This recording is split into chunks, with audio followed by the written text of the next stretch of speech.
there from Oxfam.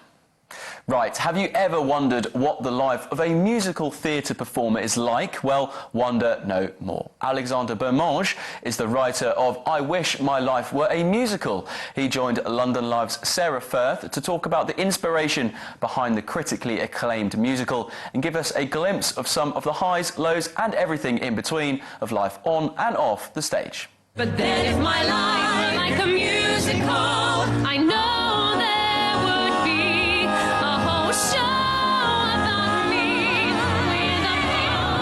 I Wish My Life Were Like a Musical is essentially a comedic musical review that reveals everything you could want to know about being a musical theatre performer, if only there were any who would admit it, plus everything about the devotees, detractors and disruptors who they perform to. And can you tell us, please, what you're hoping Londoners take away from the performance? I'm really hoping that Londoners will take away a glimpse into the truth of what it's really like to appear on a stage belting out show tunes night after night. So the endless auditions, the exhausting dance routines, the understudying, the onstage kisses, the divas, the crazy fans.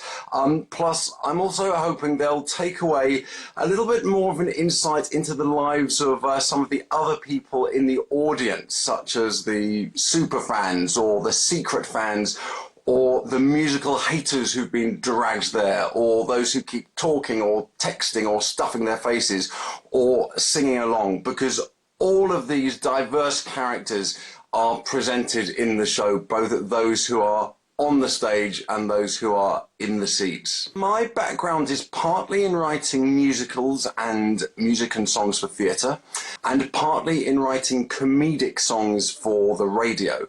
And I'd long been seeking an idea that could enable me to fuse those two skill sets of mine.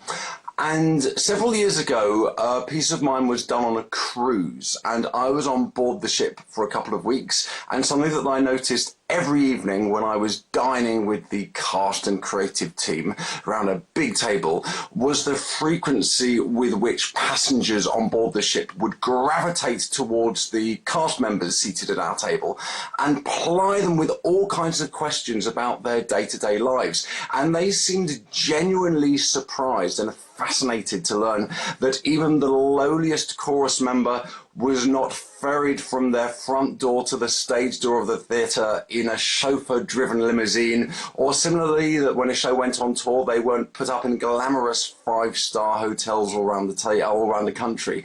And I figured that if I could find a truthful but funny way to lift the lid on the lives of those in theatre, it might prove revelatory to those who are lay people, so to speak, relatable to those who have more than a passing knowledge of the theatre industry, and hopefully very funny to both groups.